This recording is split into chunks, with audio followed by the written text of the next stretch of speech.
माननीय सभासदों, माननीय सभापति जी,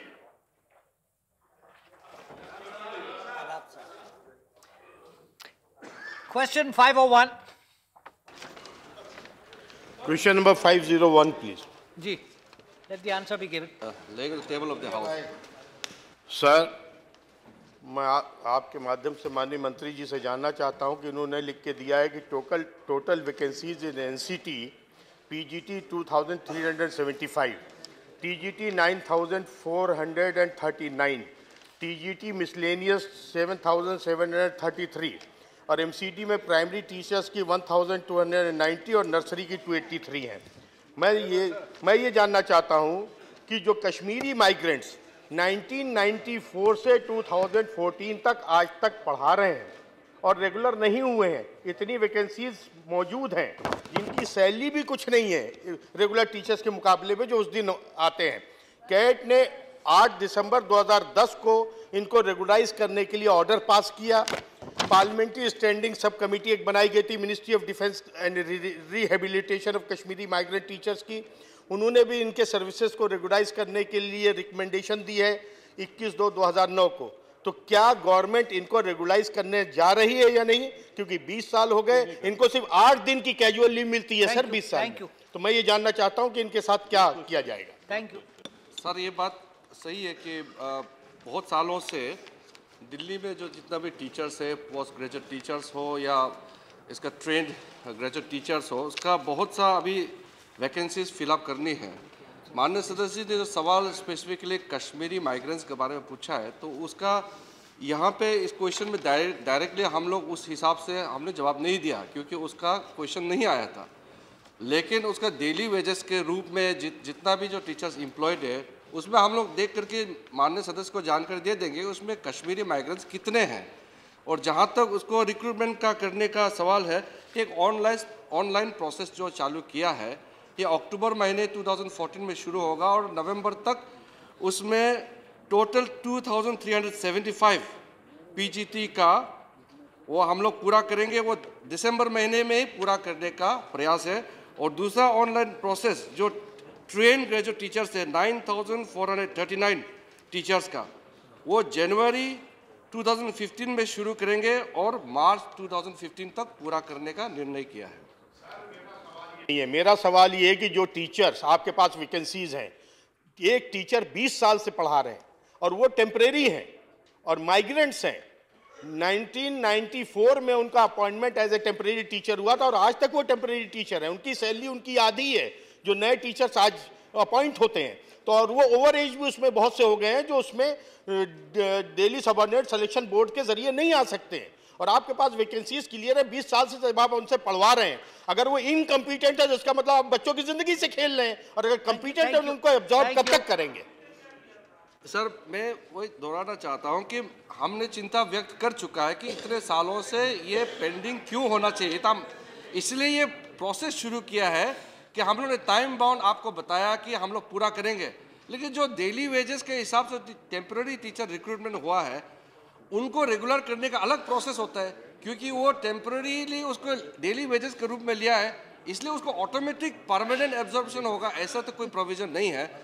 लेकिन अगर कोई समिति बनाया है, उसका रिकमेंडेशन है, तो हम लोग ज़रूर उसको देखेंगे। लेकिन चिंता हमने व्यक्त किया है आपका हमने सहमत किया है आपका वक्तव्य से कि हम ये चिंता का विषय है।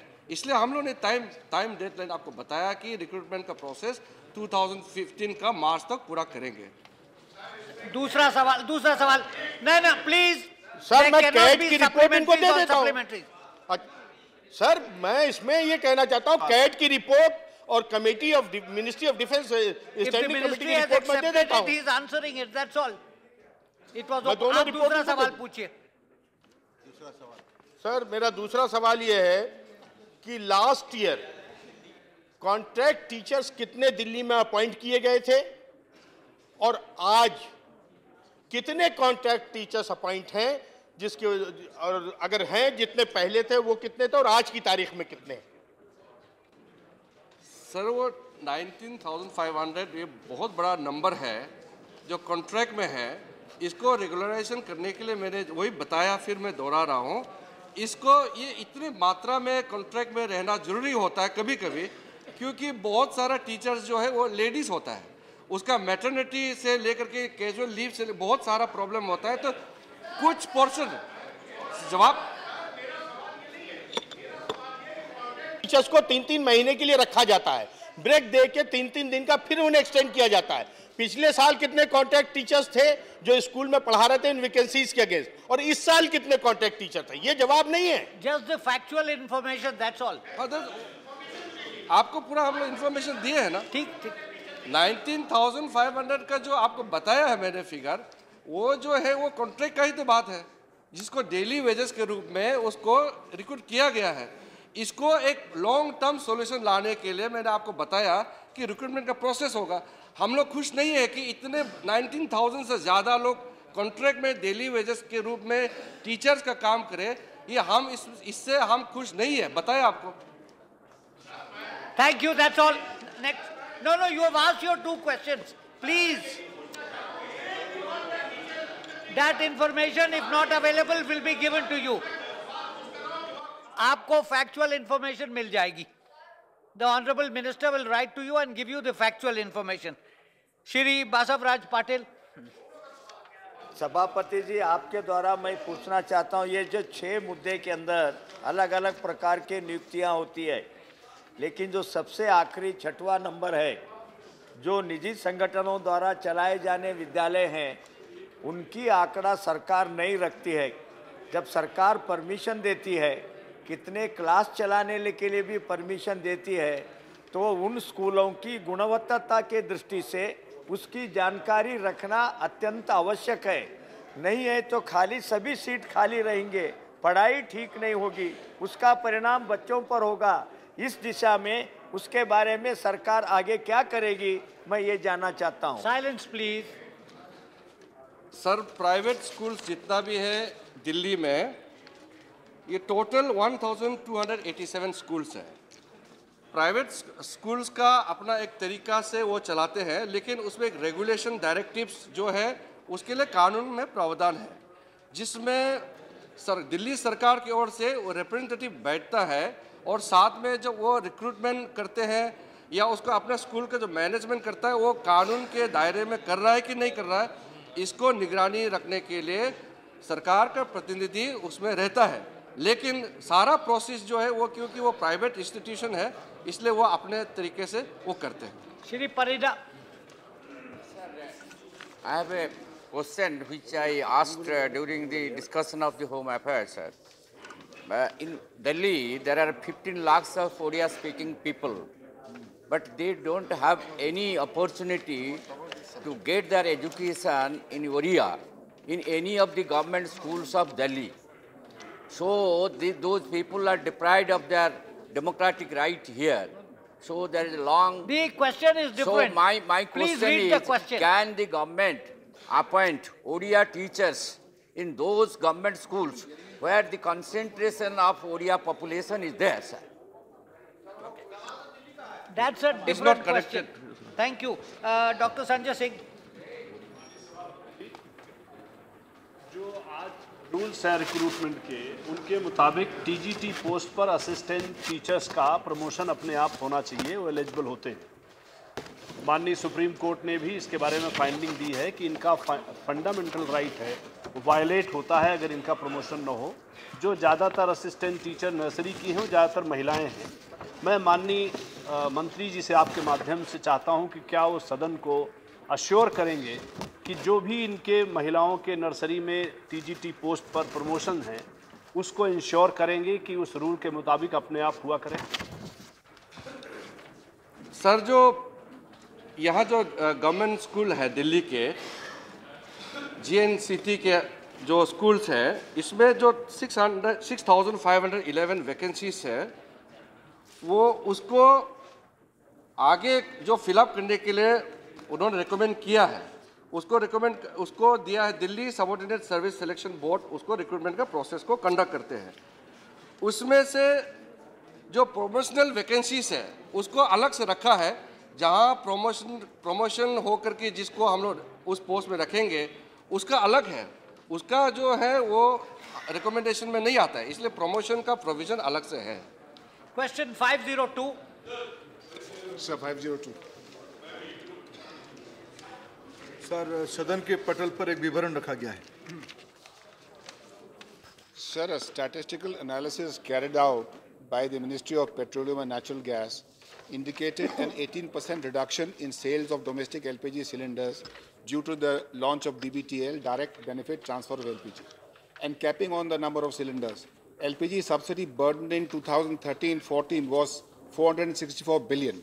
DBTL, along with capping, can lead to about annual savings of subsidy of rupees 65 billion, which will drastically reduce the burden on the exchequer.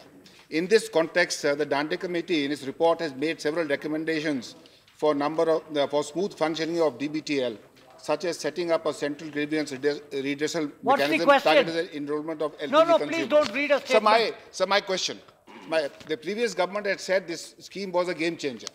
What was the reason that this scheme was kept in abeyance, and what is the loss to the exchequer as a result of this decision, when it will be reintroduced in context of Odisha and India? Thank you. सभापति जी, सदस्य ने एक सही प्रश्न पूछा है। इस जब DBTL योजना पिछले सरकार के समय में 1 जून 2013 को शुरू किया गया, एक बहुत बड़ा उसके साथ प्रसिद्धि को भी जोड़ा गया कि गेम चेंजर हो सकता है, हो भी सकता था, लेकिन उसकी जो तैयारी होनी चाहिए थी, उस कार्यक्रम को, इस DBTL को लॉन्च करने के पहले जो उसकी तैयारी होनी चाहिए थी, उसकी तैयारी नहीं किया गया। कई सारे जो टैक्स रिजीम है देश के अंदर, उसकी कोई यूनिफॉर्मिटी नहीं थी, उसको कोई एड्रेस नहीं किया गया। उसकी जितनी 291 जिले में उसको लागू किया गया 6 फेजों के अंदर, लेकिन इसकी जो आधार की कार्ड बननी चाहिए थी वो भी नहीं बन पाया था।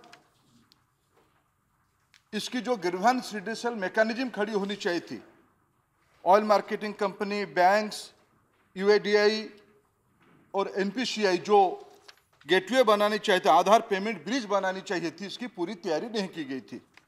और उसके उपरांत उसकी कुछ कानूनी पहलू भी था।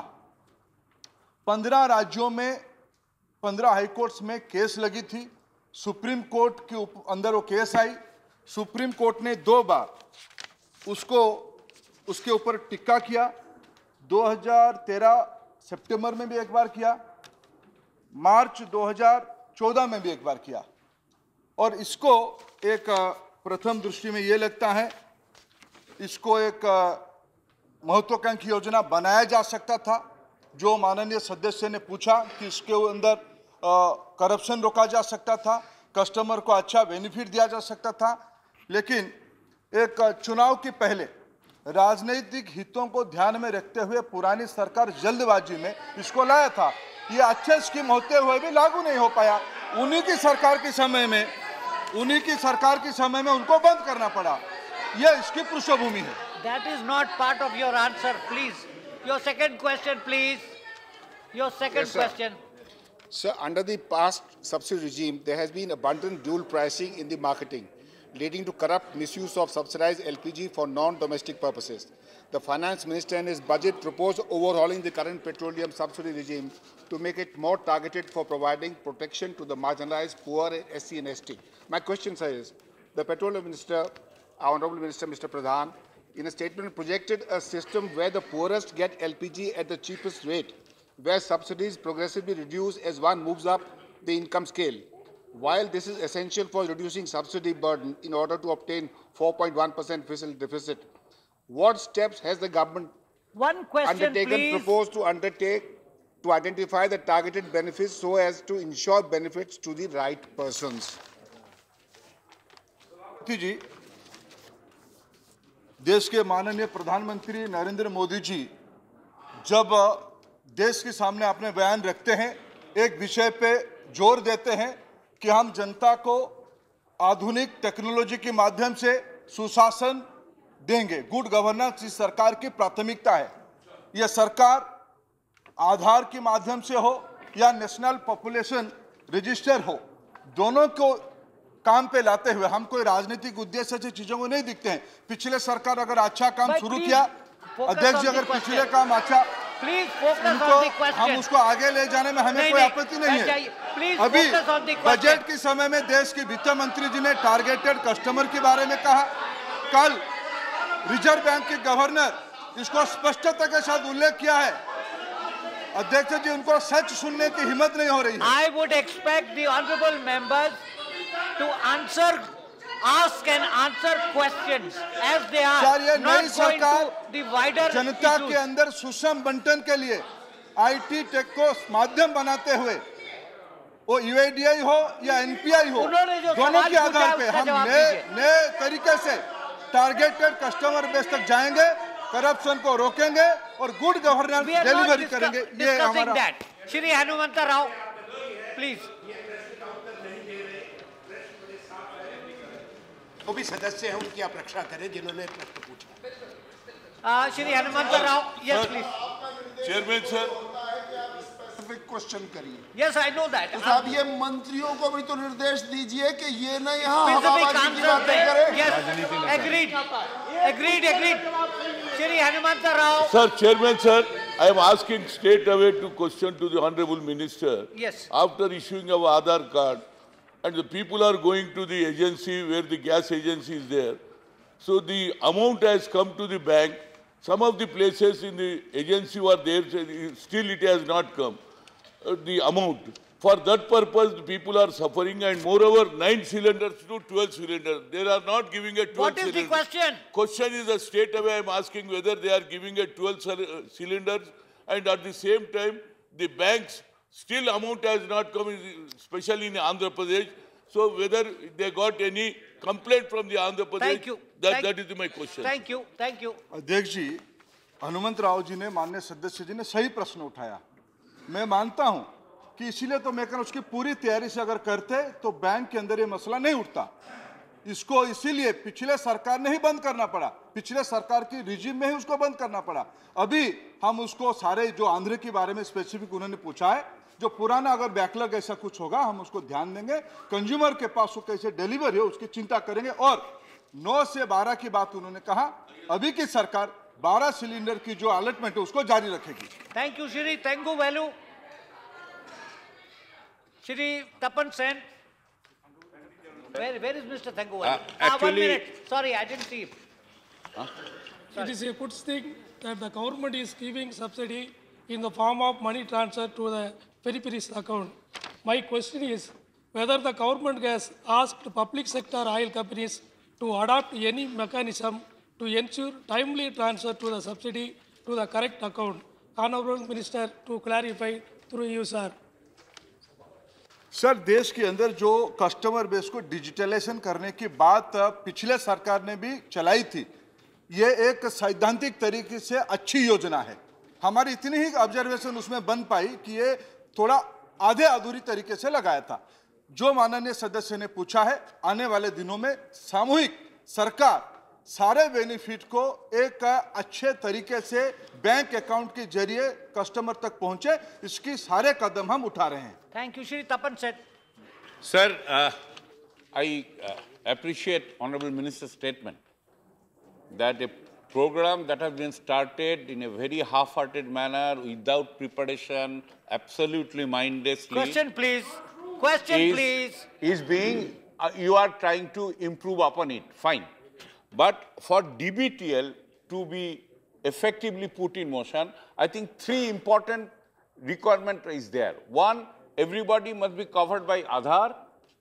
All the poorer person for whom the subsidy is meant for are covered by, they are having bank account, and both the things to be linked together. Kindly give us, when you are going to make it much more foolproof, kindly give us the present status of the inclusion of the poorer people by having a bank account, bank coverage, and also coverage by Aadhaar, what is the percentage of population, poor population, and how, whether they are linked together. Because number of, let me tell you, in number of observation in the Petroleum Standing Committee, we noted that there are Aadhaar, there are bank account, but it is not linked, and at least more than 50% of the population does not have any bank account at all, who actually require the subsidy. So what is the percentage of default in bank accounting? What is the percentage of default in Aadhaar linkage? And what is the percentage of default of Aadhaar and bank account linkage? Only then your scheme can be foolproof. Thank you. अध्यक्ष जी, माननीय सदस्य ने जो प्रश्न उठाया कि इसकी तैयारी क्या है, इसमें मूल बात है इसकी जो scientific payment gateway that is issue, उसकी कितने लोगों तक आधार हो या नेशनल पॉपुलेशन रजिस्टर हो, ये दोनों की जो डिजिटलाइज लिस्ट, ये इसकी तैयारी क्या है। अध्यक्ष जी, देश में लगभग 95% जिला में उसकी काम शुरू हो गया है, 20% से लेकर 90% तक 629 जिले में इसकी तैयारी शुरू हो गया है। अभी अभी नया सरकार आने के बाद इंक्लूसिव ग्रोथ को 100% करने के लिए जो रुपया स्कीम है, सारे लोगों की बैंक अकाउंट हो, दो ही चुनौती है, जिनको सुविधा मिलेगी, सब्सिडी डिलीवरी किया जाएगा, उनके नाम जो प्रायोरिटी के हिसाब से आ जाए और सबकी बैंक अकाउंट हो जाए। Who are excluded from having a bank account till now? What is the number? Who are excluded from being linked up with the Aadhaar till now? What is the number? And then what is the coverage of your DBTL इसकी अगर मैंने कहा, question is very fine, एकदम specific. Okay, all right. Please reply to that. Sir, इसकी ये एक generic प्रश्न है, 20% में आप अगर अनुमति दे, मैं माननीय सदस्य को उसको शेयर कर सकता हूं, अनुमति में डिटेल भी पढ़ सकता हूं, मैं आपके माध्यम से पहुंचा सकता हूं। मूल विषय है बैंक अकाउंट और आधार लिस्ट हो या एनपीआर लिस्ट हो, ये दोनों की तैयारी सरकार चालू किया है। Thank you. Question 503. 503. Right. Answers laid on the table of the House. Sir, I have gone through Minister's answer. Sir, I would like to know from the Honorable Minister, what are the reasons that FDI net flows in percentage of GDP have consistently been coming down from 2.6% in 2009 to 1.3% in 2012, and it has further gone down in 2013. But if you look at the China, its FDI has gone up from 3.6% in 2012 China to is not under 3.8% discussion in here. 2013. Please ask questions related Yes, sir, I am to asking this. questions. No, No, I am comparing, sir, this one, figures. I have gone through answer. So I would like to know from the Honorable Minister the reasons behind this consistent fall in FDI and what remedial measures government is planning to take apart from the diversifying in PSUs in increase in the confidence of the foreign investors.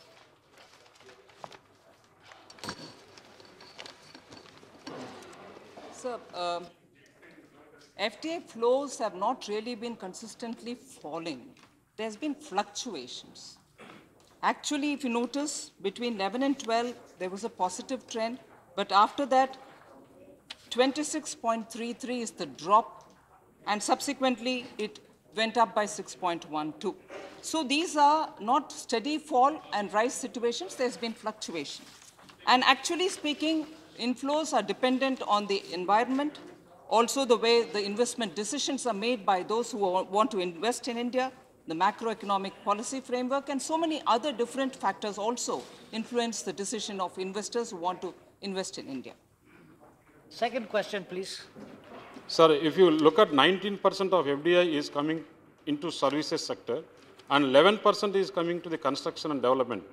But if you look at other sectors like telecom, computer, hardware, drugs and pharma, where we are getting just 6% each. So I would like to know from the Honorable Minister, the efforts government is going to make to attract FDI in other sectors like manufacturing, power, and recently announced defense and insurance. So there are several measures which the Government of India takes in order to attract investment in India. There are several joint commissions. Nearly 5 of them are working on a country-to-country basis. They are between Hungary, Poland, Sweden, Belarus, and Libya.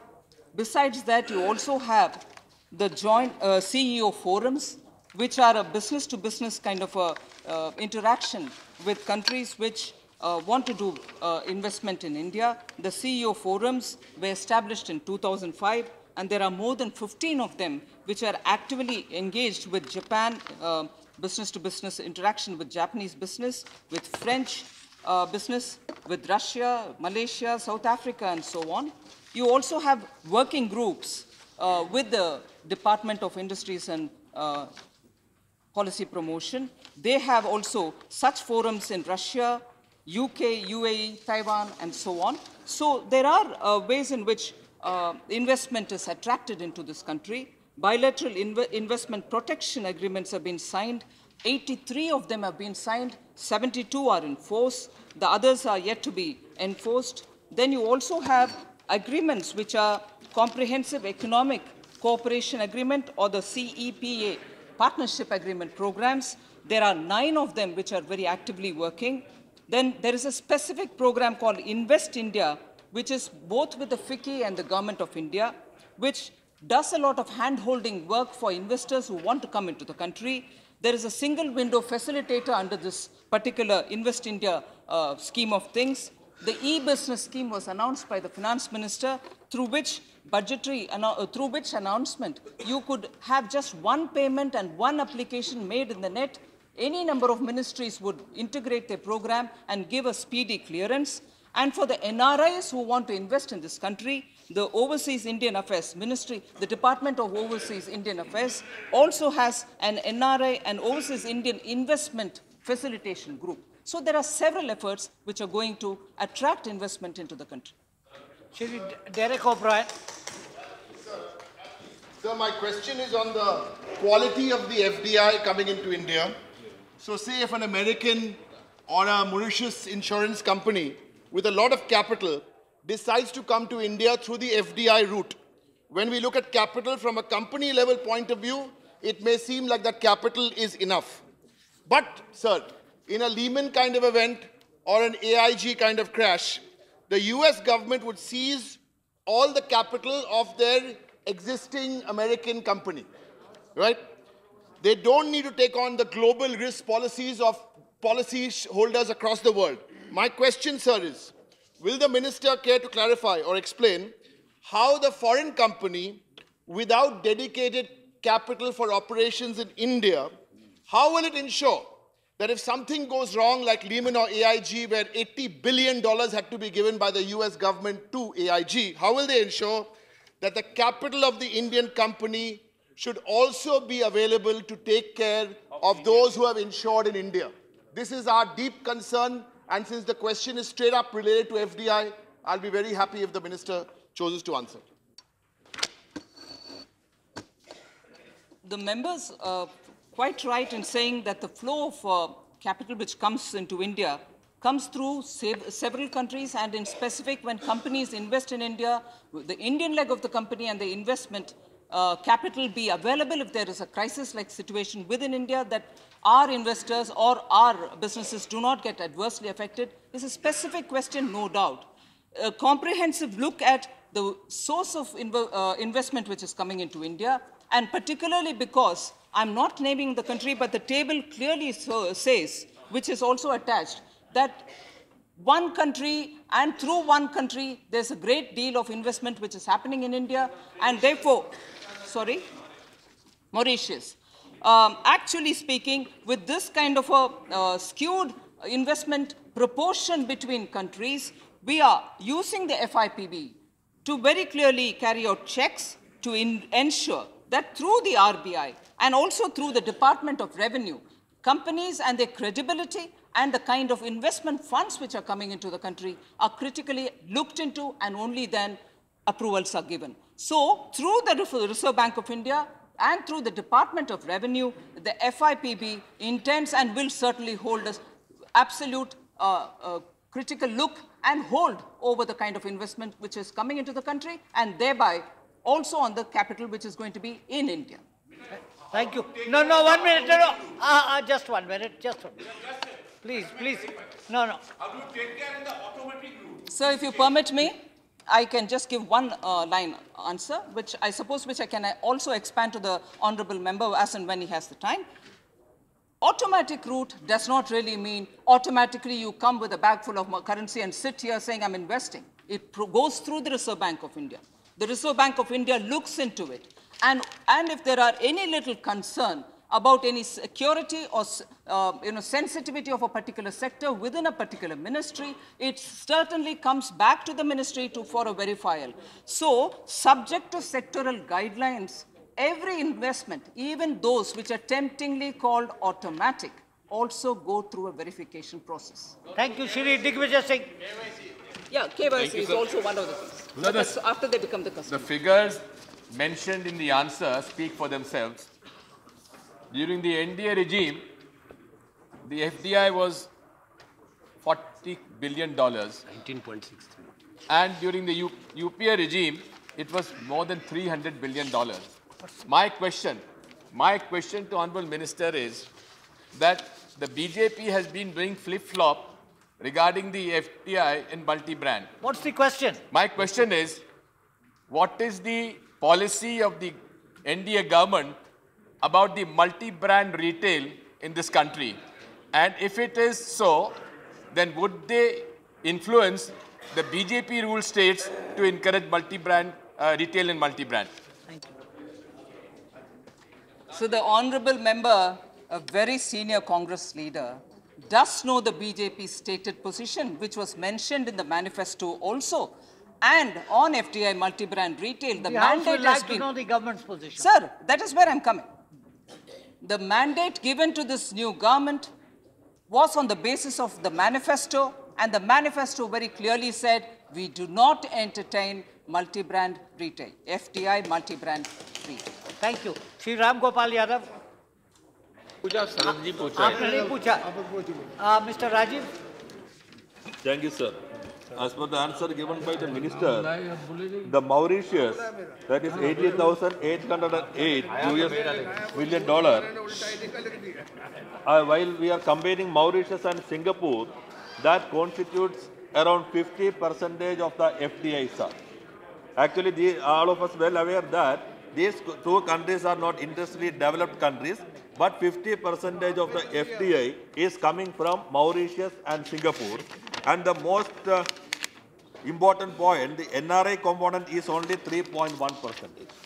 Then this Mauritius, actually Indian money goes to Mauritius and starting some companies there without functioning. They are utilizing the double taxation avoidance treaty. Then my query is whether the government is ready to revisit the double taxation avoidance treaty with Mauritius and give proper program to attract more NRI investment. Thank you. Sir, the honorable member is absolutely right, and the data which is provided in this answer also very clearly says if 36% of investment comes from Mauritius, about 12 comes from Singapore, and also the issue of investment, such investments which are coming, I have very clearly explained that it will be critically appraised by the FIPB, and even those which are coming through the automatic route are looked into by the Reserve Bank of India. But as regards the double taxation avoidance treaty, or whether it is later on talking about the GAR, the government has very clearly said we are working on those issues, and as and when the decision is taken on the GAR, we'll certainly explain it to the House. And the FM made a very clear statement when he was responding to the finance bills debate which was going on just a week ago. So we will certainly be working on it, and we'll come back to you on specific details as regards the DTEA and the GAR. Question 504. Member not present. Let the answer be given. 504. Answer is lying on the table of the House. Please sit down. Please sit down. Shri Seelam. Sir, among the reasons mentioned, I'm happy that the Honorable Minister has recognized that feeling of exploitation, alienation, and feeling of neglect is one of the major reasons for spread of the extremism in the tribal areas. Would the Minister be kind enough to elicit what are the various measures that the Minister of Home Affairs is initiating to improve their socio-economic conditions removing all the constraints apart from what has been done, what are the new measures that the Government of India is initiating to improve education, health and employment potential among the tribals, so that this extreme behavior is not viewed as a simple law and order problem, it should be viewed as a developmental issue. Would the Minister be kind enough to elucidate, sir? Sir, the Honourable Member has already mentioned that we are dealing with the issue related to discontentment in the tribal areas of the country. It is not only the security measures we are giving importance, but beyond security steps, we are taking lots of developmental measures and ensuring rights and entitlement of the local communities, and public perception management is also very important. And on this regard, I would like to mention that the law which was passed in 2006, the Scheduled Tribes and Other Traditional Forest Dwellers Recognition of Forest Rights Act 2006, has done a great deal of understanding and helping the tribals living across the country. Now, it is a very disheartening to see that there are total 122 insurgent groups in Northeast alone, and there are 24 groups operating in the left-wing, these affected areas of the country.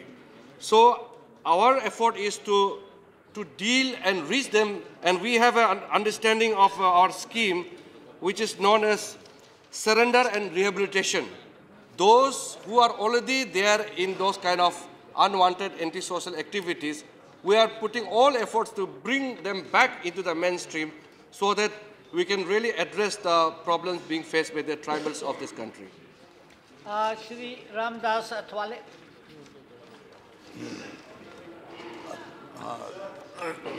सभापति महोदय, मेरा प्रश्न इतना ही है कि हर बार मतलब इस विषय पर सरकार की तरफ से ये रिप्लाई दिया जाता है कि भाई जनजातीय क्षेत्रों में हम डेवलपमेंट कर रहे हैं, हम पैसा दे रहे हैं, लेकिन वहाँ का कुपोषण भी बढ़ रहा है, वहाँ शिक्षा नहीं है, वहाँ की स्थिति बहुत खराब है, और इसीलिए नक्सलाइट मूवमेंट वहाँ पर बढ़ रही है, वहाँ हजारों लोग हर साल में मर रहे हैं।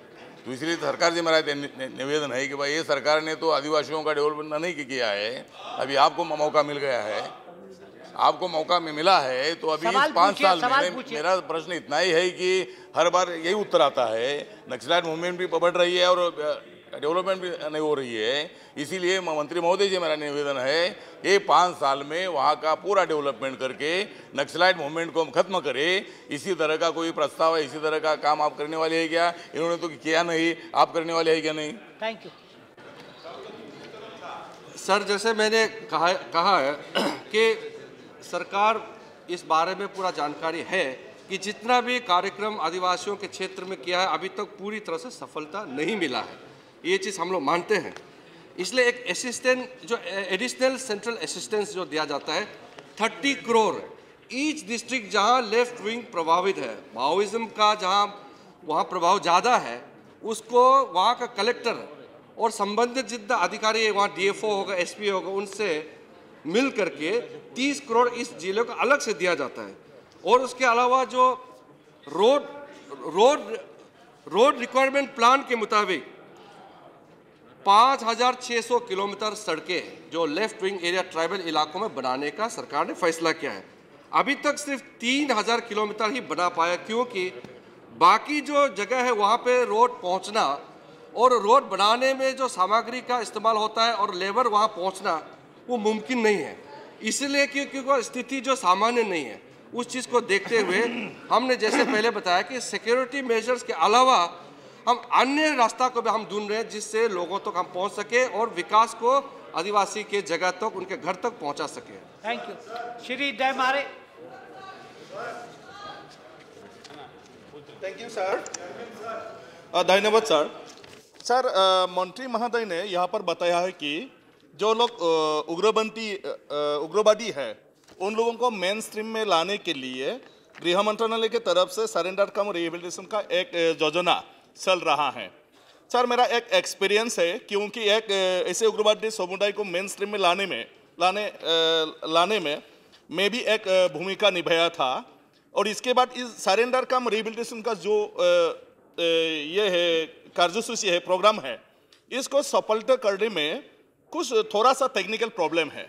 और मेरे एक्सपीरियंस से मैं मंत्री महोदय को अनुरोध करना चाहता हूं, उन लोगों के सबसे ज़्यादा अच्छा है अगर हम उन लोगों को पैरामिलिट्री फोर्सेस और पुलिस ऐसे कोई माने क्या है फोर्स में नियोग कर सकेंगे तो बहुत अच्छा रहेगा। लेकिन इसमें बॉयस एज का थोड़ा प्रॉब्लम आता है, इसलिए थोड़ा सा एज को रिलैक्सेशन देकर सभी जो हमारा डिफेंस हो या सीआरपीएफ हो, बीएसएफ हो, स्टेट का पुलिस हो, उनको अगर इंस्ट्रक्शन दिया जाएगा और उसमें अगर भर्ती करेगा तो दो समस्या समाधान हो जाएगा। एक तो मेन स्ट्रीम में आने वालों को रिहेबिलिटेशन मिल जाएगा, दूसरा उन लोगों का सिक्योरिटी प्रॉब्लम आ जाता है क्योंकि उनका दोस्त उनके ऊपर हमला करता है, तो दोनों का काम समाधान हो जाता है। और वही लोग, प्रश्न क्या है आपका?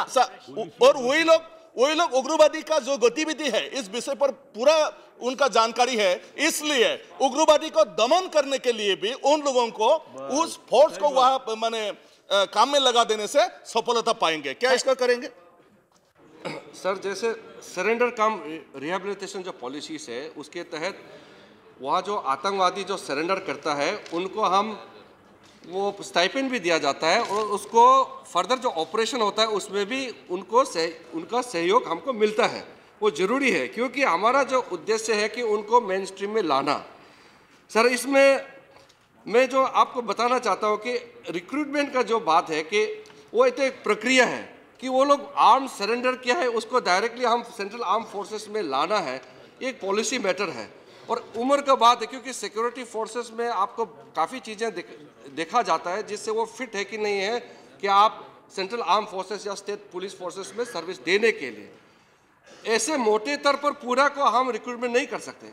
अगर पॉलिसी इसमें बना सकते हैं कि कुछ लोगों को हम शामिल किया जा सकता है, इस तरह का अगर होगा पॉसिबिलिटी है तो जरूर करेंगे। No, that's all. That's please, Mr. Taimare, please. सामना नहीं कर पाया वो लोग। Please sit down. No, you discuss that with the Honorable Minister. Question 505. Question 505. Sir, the answer is lying on the table of the House. सभापति जी, हमारे देश के अंदर पैरामिलिट्री फोर्सेस का बहुत महत्व है और मैं समझता हूं जैसे आर्मी काम कर रही है उतनी ही ज़्यादा जिम्मेदारियां इनके ऊपर भी हैं, ख़ास तौर से बॉर्डर सिक्योरिटी फोर्स और इंडो तिब्बतियन बॉर्डर पुलिस जो है। किंतु इनको जो सुविधाएं हैं वो आर्मी के मुकाबले ना अलाउंसेस मिल रहे हैं, ना सैलरीज मिल रही है, ना कंपनसेशन मिल रहे हैं, ना कोई और चीज़ मिल रही हैं। मंत्री जी ने अपने जवाब में ये नहीं बताया कि ये जो 15 लाख का कंपनसेशन आप दे रहे हैं ये कब से दे रहे हैं, कितने सालों पहले से दे रहे हैं। मंत्री जी ने ये नहीं बताया है कि जो जवान मारे जाते हैं उन सब को कंपनसेशन ग्राउंड के ऊपर कोई ना कोई उनके निकट संबंधी को नौकरी देना आवश्यक है या नहीं है, या ये सिर्फ नौकरी उन्हीं को मिलती है जो नक्सली हमलों में मारे जाते हैं। तो मैं सवाल ये पूछना चाहता हूँ कि जो सबसे सवाल था कि whether any proposal to increase this compensation is consideration of government और नॉट, और जो जवाब उन्होंने नहीं दिए हैं वो जवाब दे दें मुझे। Thank you. सर, जैसे मेरे बगल वाला माननीय सदस्य जी ने पूछा है 15 लाख तो एक हमारा जो सेंट्रल गवर्नमेंट का स्कीम है, उसके अलावा 3 लाख रुपया हमारा कोई भी सिक्योरिटी फोर्सेस के नक्सल के हमले में मारा जाता है उसको दिया जाता है, और 1 लाख एडिशनली चाहे वो नक्सल हमला हो या कम्युनल क्लैश या किसी टेररिज्म एक्टिविटी से मारा जाता है उसके लिए और 1 लाख। उसके अलावा जैसे माननीय सदस्य जी ने पूछा है बहुत सारा बेनिफिट से मैं सर गिन के बताऊंगा तो बहुत समय लगेगा। मैं मोटे तौर पर इतना बताना चाहता हूं कि 50 लाख रुपया जो वो बेसिक एक सिक्योरिटी पर्सनल मरने से उसको मिलता है।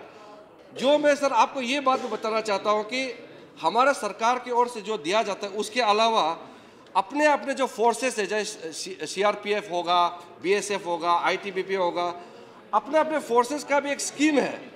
वो अपने जो फोर्सेस का जो फंड होता है वहाँ से भी काफ़ी चीज़ दिया जाता है जो जा कर के 50 लाख से बहुत ज़्यादा तक वो मिलता है। अगर चाहेंगे तो मैं डिटेल बताऊंगा, क्योंकि अभी बताने से बहुत समय लग जाएगा। Second question. सर, मैं सेकंड क्वेश्चन पूछने से पहले मुझे सिर्फ इतना जानना था कि 15 लाख जो रुपया है वो कितने सालों से दिया जा रहा है? अभी नया दिया जा रहा है, अभी बढ़ाया या नहीं बढ़ाया? मेरा उसका उत्तर दें। और मेरा सेकंड क्वेश्चन ये है कि जैसे आर्मी के अंदर हमने 1 रैंक 1 पेंशन की बात की है, तो इन फोर्सेस के अंदर भी हम 1 रैंक 1 पेंशन की बात करेंगे क्या? जी सर, ये 15 लाख जो है वो काफ़ी साल से चल रहे हैं। वो एग्जैक्टली किस साल से वो शुरू हुआ है वो मैं पता करके बता दूंगा। लेकिन जो बढ़ाने का सवाल है, जैसे हमारे गृह मंत्री जी ने बताया कि आर्मी को जो सुविधा मिलता है वो लेफ्ट विंग एरिया में जो हमारा सिक्योरिटी फोर्स ऑपरेशन करता है उसको किसी चीज़ में कमी ना हो, बराबरी का सुविधा मिलना चाहिए, और ये कंपेंसेशन में भी लागू होगा। ये हमारा पॉलिसी है। वो नहीं 1 रैंक 1 पेंशन, वो तो सर पॉलिसी मैटर है, वो अभी मैं नहीं बता सकता। पॉलिसी मैटर है।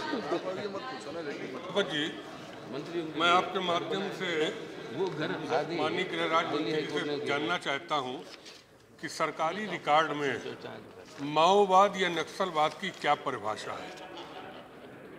क्या ये सही है कि माओवाद और नक्सलवाद सिर्फ उन्हीं क्षेत्रों में जो वन के क्षेत्र हैं या खनिज के क्षेत्र हैं? अगर ये मेरी बात सही है तो उस परिभाषा जो सरकार की है उसको बदल के इनको देशद्रोही मानकर क्या इनके खिलाफ एक्शन लेने की कोशिश करेंगे, और ये नहीं तो क्यों? डायरेक्ट क्वेश्चन ये रिलेटेड नहीं है, ये क्वेश्चन कंपेंसेशन। ये आखिर आप इसको रिफॉर्म मान रहे हैं या एंटी नेशन मान रहे हैं? आप पहले इसे परिभाषा बताइए, माओवाद और उग्रवाद। डेफिनेशन देखिए अलग अलग रूप में होता है। उसको एक नक्सलवादी से वो मूवमेंट शुरू हुआ, उसको नक्सलाइट बोलते हैं, या एक आइडियोलॉजी के लिए जो चलते हैं उसको माओवाद का नाम से दिया जाता है। जो सरकार ये डायरेक्टली इस पे रिलेटेड नहीं है सवाल। This is not the core of the question. Please sir, वो चर्चा का विषय है, अलग से हम लोग चर्चा कर सकते हैं। Thank you. श्री रापुलो। ये युवा मंत्री ईशान से आए, सो ये युवा मंत्री उनका किरणों का ताकत दिखा रहे हैं, बधाई। And the extremist casualties are the calamities to the grief-stricken families. And in that context, whenever there were casualties of armed forces, the personnel of armed forces, along with any VIP, then the decision of the compensation is getting complicated, and the real compensation is not properly reaching to the aggrieved families. About that, I would like to know from the minister whether union government is having proper mechanism to decide about the compensation to be delivered to the aggrieved families at the earliest, with all other benefits available to them. Sir, as regards to compensation, there is a very clear laid down procedures and policies, whether it is the security personnel killed or it is the civilian killed. So we ensure that the provisions there already provided is implemented thoroughly. If honorable member comes to know about anything, the victims, deceased family next of kin do not receive any kind of compensation under the provisions, you may bring into our notice. We will take care of that. Shri Pawan Verma. Thank you. Honorable Chairman. Thank you. Honorable Chairman, I would like to ask the Minister that compensation is a factor directly related to casualties. What are the provisions currently whereby those who become casualties of insurgency have the right equipment in terms of weapons, vehicles, infrastructure? And in which of the districts where this is on is the government able to ensure their protection? Sir, maximum efforts are being given to those areas where we are, prone to more casualties, or where the effect of Naxalite movement is, or the Maoist movement is very, very active. And then upgradation of technology through police modernization process is on. And we are very, very careful about this thing, that our security forces are fully equipped to deal with the situation, and the process of upgradation is taking place time to time. And recently we had a meeting where the Home Minister had called a meeting of the Chief Secretaries and Director Generals of Police of 10 states which are affected by the Maoist movement, and we are taking care of the concern what Honorable Member just expressed. Question 506. Questioner not present. Let the answer be given. उत्तर पटल पर रखा है. Any supplementaries on 506? Question 507. No question. Ji, let the answer be given. प्रश्न है हुकम. 507. जी हाँ. Minister of State for Home Affairs. 507. So it's lying on the table of the House. सभापति जी, मैं आपके माध्यम से आदरणीय गृह मंत्री जी से ये जानना चाहूंगा कि पाकिस्तान से प्रताड़ित होकर भारत में आए हिंदू शरणार्थियों के पुनर्वास की क्या योजना भारत सरकार की है और कितने परिवार अभी तक पुनर्स्थापित हो चुके हैं? सर, ये क्वेश्चन जो है उन्होंने ये पूछा है कि सिटीजनशिप के बारे में जो पाकिस्तान से आया है और जो प्रॉपर्टी पाकिस्तान में छोड़ के गया है उसको हम क्या कर सकते हैं. तो यहाँ पे कितना दिया है वो सवाल डायरेक्टली इसमें जुड़ा हुआ नहीं है, लेकिन माननीय सदस्य ने जो पूछा है उसका हमने लिखित रूप से जवाब दे चुके हैं. दूसरा सवाल. दूसरा प्रश्न मेरा यह है, सन 1965 से लेकर अभी तक कितने पाकिस्तानी हिंदू परिवार शरणार्थी के रूप में भारत में आ चुके हैं? उसमें से कितने शरणार्थियों को भारत सरकार ने नागरिकता दे दी है?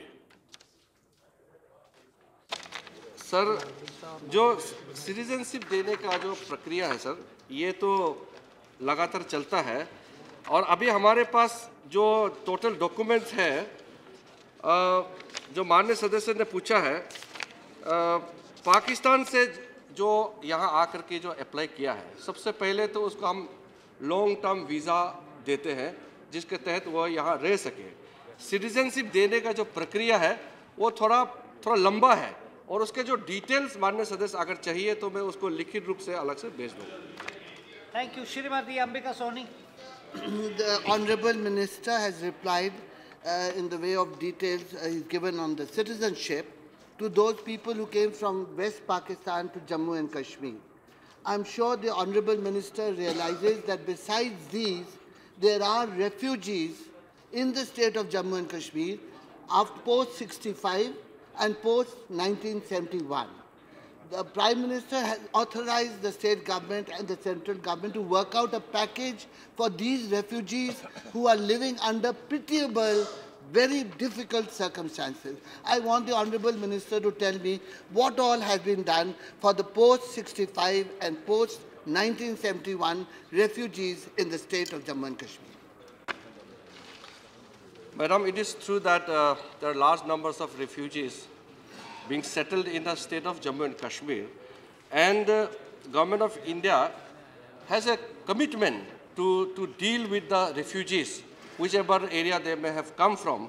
But I cannot give details as of now because the question being asked here was directly not connected to the Honourable Member's queries, but definitely I will get back if you require further information on that. Shri Hussain Dalwai. इस सवाल के ऊपर बहुत दफा बहस हुई लेकिन इसका उत्तर ठीक ढंग से आता नहीं. अभी यहाँ उत्तर जो दिया है लॉन्ग टर्म वीज़ा देते हैं लेकिन सिटीजनशिप क्यों नहीं देते? अभी इतने सालों से आए हैं तो उनको सिटीजनशिप देने के बारे में जल्दी से जल्दी क्या होगा. एक और यहाँ आने वाले जो हैं वो खाली हिंदू नहीं है, दूसरे समाज के भी हैं. सबके बारे में ये सरकार निर्णय लेगी क्या? सर, सिटीजनशिप देने का जो प्रक्रिया हम भी चाहता है कि उसका प्रक्रिया तेजी से हो, ये तो हम भी चाहते हैं, लेकिन हिंदुस्तान में सिटीजनशिप मिलने का प्रक्रिया इतना सरल नहीं है. तो इसमें आपको जो सारा जो एक्ट के मुताबिक मैं तो पूरा बता नहीं सकता हूँ, लेकिन जो नेचुरलाइजेशन प्रोसेस है उसके अलावा जो बाहरी लोग हैं जो जिसका पेरेंट्स इंडियन नहीं है, अगर वो सिटीजनशिप चाहता है तो सबसे पहले तो वो 12 साल तो हिंदुस्तान में रहना पड़ेगा उसके बाद 2 साल कंटिन्यूस 365 डेज वो लास्ट 2 साल 365 डेज वो कंटिन्यूसली हिंदुस्तान में रहना पड़ेगा। उस बीच में वो विदेश नहीं जा सकते हैं और उसके बाद वो क्वालिफाई होता है डिस्ट्रिक्ट कलेक्टर को एप्लीकेशन देने के लिए और डीसी उसको फॉरवर्ड करते हैं स्टेट गवर्नमेंट को। फिर स्टेट गवर्नमेंट हमारा मंत्रालय मिनिस्ट्री ऑफ होम अफेयर्स में इसको भेजता है फर्दर अप्रूवल के लिए। तो ये प्रोसेस में तो सबको आना पड़ेगा, इसलिए विशेष रूप से मैं किसी के बारे में तो कह नहीं सकता हूँ, सबको इस प्रोसेस में गुजरना पड़ेगा।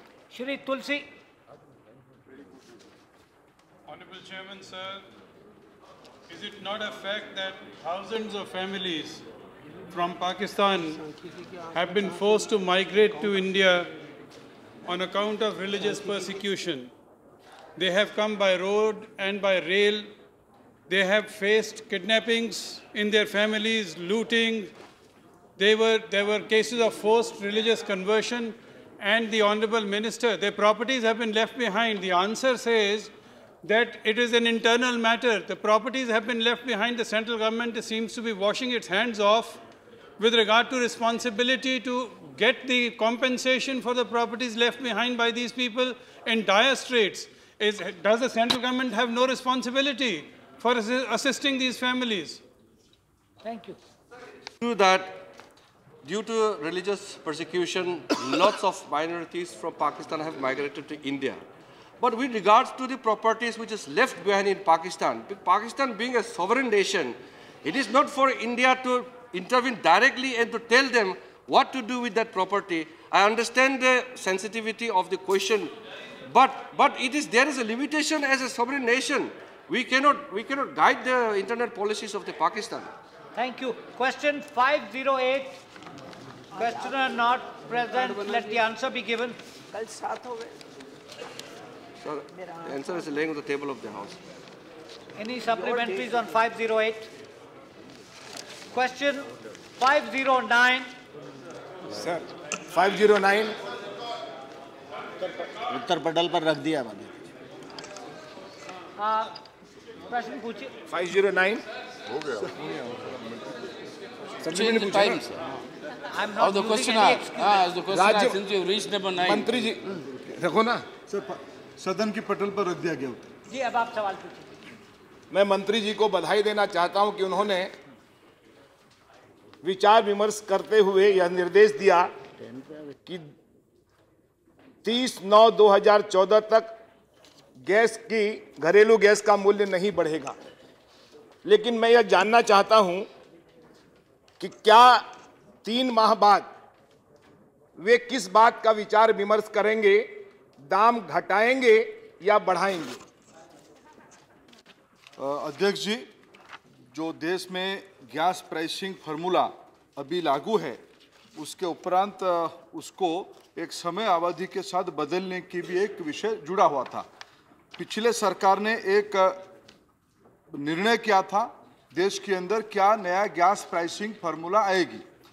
जब नई सरकार आई, सारा विषय को सोच विचार करते हुए जो स्टैंडिंग कमेटी की फाइंडिंग्स रिपोर्ट आई थी, देश की जो भावनाएं थी, एक नया सरकार के नाते उचित समझा कि सारे पक्षों को दोबारा जनहित में एक सुनवाई किया जाए, एक नए तरीके से निर्णय किया जाए। उसके बारे में सरकार 30 सितंबर तक समय लिया है। पुराने जो रेट लागू चल रहा था उसी को जारी किया।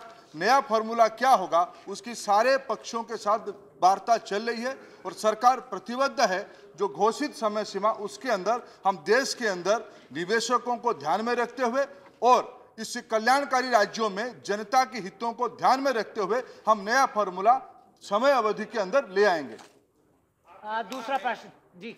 एक नए वैकल्पिक फार्मूले को हम लाएंगे, क्या आप यह बता सकते हैं कि वह फार्मूला कब आएगा, उसकी टाइम बाउंड क्या होगा उसका, ये बताने की कृपा करें। अध्यक्ष जी, उसका उत्तर मैंने दे दिया है कि हम 30 सितंबर के अंदर सरकार सारा पक्षीय को विचार कर रहा है, ले आएगा। Thank you. Shri Ajay Sancheti, any other question on this? Question 5 इस पे पूछना, पूछिए। ये ठीक है, आप सितंबर तक फार्मूला ले आएंगे, लेकिन आप ये जानते हैं कि गैस जो है अभी गांव क्षेत्र में नहीं पहुंची, हर ब्लॉक लेवल पे आपकी डिस्ट्रीब्यूटर एजेंसी नहीं है, आपने एलपीजी एजेंसी नहीं दी है।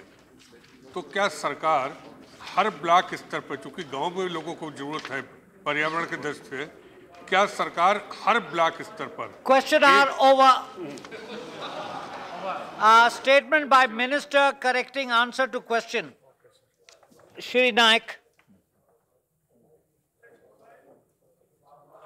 यस। स्मारकों से प्राप्त राजस्व पर संवाद सांसद डॉक्टर बी मैत्रेयन द्वारा पूछे गए आंतरिक प्रश्न संख्या 2953 के भाग को व ख के अनुबंध 1 में दिए गए उत्तर को सही करने की प्रार्थना करता हूं। मैं राज्यसभा में दिनांक 6/8/2014 को स्मारकों से प्राप्त राजस्व के संबंध में आंतरिक प्रश्न संख्या 2953 के भाग क व ख के अनुबंध में दिए गए उत्तर को निम्नानुसार सही करने की प्रार्थना करता हूं। I'm laying Now, papers to be laid on the table.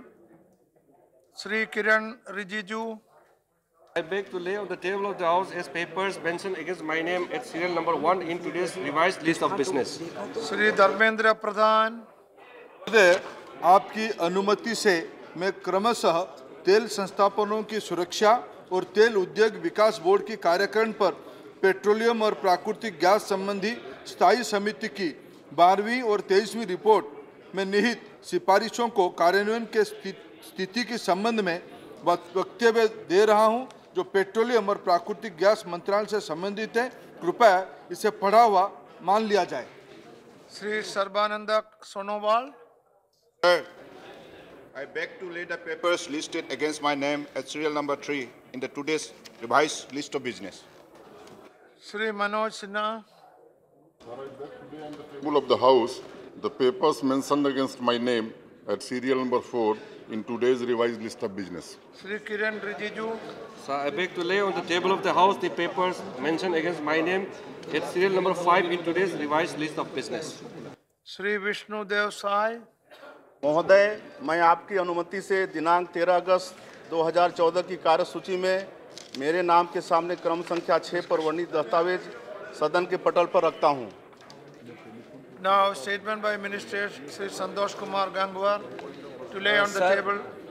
Sir, I rise to make a statement regarding updated status of implementation of recommendations contained in the 38th report of the Departmental Related Parliamentary Standing Committee on Labour on Welfare of Small Weavers of Mau and adjoining areas, a case study pertaining to the Ministry of Textile. Thank you, sir. Now, Sri Dharmendra Pradhan to make the two statements. Sir, मैंने सदन के पटल पर विवरण रखा। No, two statements. You say this and this. Or you say which is referred to in the list of business.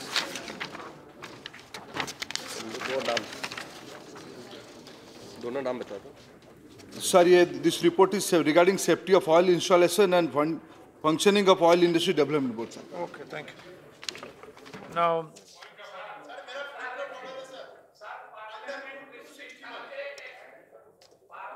Street थाना में पिछली रात से ही 150 लड़के उपवास पर हैं। वो गिरफ्तार किया है पुलिस ने, उपवास पर हैं सीसैट वाले लड़के।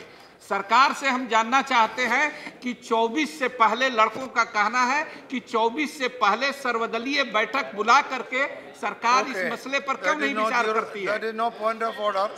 Okay. All right. No point of. Serious matter, and the government should look into it. Okay, that I have no objection. Government can always examine it. Yes, what's your point of order, Mr. Tyagi? Rule. What is the rule? 261 के तहत, जिसमें if the chairman is of the opinion. कितने rule? कौन सी rule number? Sir, 261. Extension of the words from the proceeding. If the chairman is of the opinion that a word or words has been used to debate which is or are defamatory or irrelevant, indecent or unparliamentary or undignified, he may in his discretion order. What are you reading? That is not rule. Sir, मेरा ये है और sir ये Lok Sabha secretariat की छपी हुई किताब है और हमारे नेता थे आदरणीय उन्होंने सर जस्ट मिनट सर, मैं अपनी बात आधे मिनट में खत्म कर रहा हूं, ये भाषण नहीं है, जिसमें इन्होंने नामी ग्रामी जस्टिस MC शीतलवाद को कोट किया है regarding his administrative reform committee, okay, जिसमें उन्होंने कहा है the situation has considerably deteriorated. At least 2 members of the ruling party who were to resign from the office of minister following judicial structure against them were subsequently appointed as governor. For example, Sri M. Chenna Reddy so what is your point? Our province and Mr. Ramlal. आपका point क्या है? आपका point क्या है? नहीं sir, मेरा point ये है कि जब मैंने अपनी ये बात दंडवते जी को कोट करते हुए अपने भाषण में दी, तो सर आपने एक नहीं, धर्मवीर जी का नाम था जो पश्चिमी बंगाल के हमारे कॉमरेड्स की दिक्कतें कैसे तंग हुए, उसके बाद चेन्ना रेड्डी का था सर, उसके बाद रामलाल जी का था जिसमें टीएम ये हमारे तेलुगु देशम के साथियों के प्रोटेस्ट थे, ये सारे नाम आपने सर निकाल दिए। नंबर 2, एक कमेटी है जो सरकार की बनाई हुई है जिसमें 3 DGP है, तमिलनाडु का DGP, यूपी का DGP और महाराष्ट्र का DGP। उन्हें DGP के आपने नाम निकाल दिए जिन्होंने रिपोर्ट ये कहा है कि माइनॉरिटी के लोग हम लोग की तरफ से अच्छी तरह से नहीं देखते हैं हमारे बारे में, and they must be given free proportional representation in the army, in the force, वो भी आपने निकाल दिए। अब ये बिल्कुल किसी मतलब का मेरा वक्तव्य नहीं बचा है। I got your point. अब सुनिए सर, इसको नाम को जो है जोड़ने का जो I got your point. Sir क्या लोकसभा की प्रोसीडिंग्स की जो पब्लिकेशन है और जो राज्यसभा लोकसभा क्यों इधर बोलते हैं? राज्यसभा के बारे में बोलिए। नहीं, प्रोसीडिंग्स तो सर जब इसमें अलाउड हैं और इतना बड़ा नेता मधु दंडवते जब कह रहा है उसकी बातों को आप संज्ञान ले। Number 2, there is a English word exploitation. When the people they speak in English regarding the exploitation, it is a parliamentary word. When I say loot, then it means unparliamentary. यानी कि अंग्रेजी में तो लूट हो तो कोई दिक्कत नहीं। अभी आप बैठिए और हिंदी में लूट हो तो अभी आप बैठिए, अभी आप बैठिए। Now the matter is, see, now Tyagi ji, the matter is, see, regarding unparliamentary words and expression, of course, I agree, the comments or opinion of the chair may be subjective. It's correct. It need not be objective. It can be subjective. But what happens is there are already rulings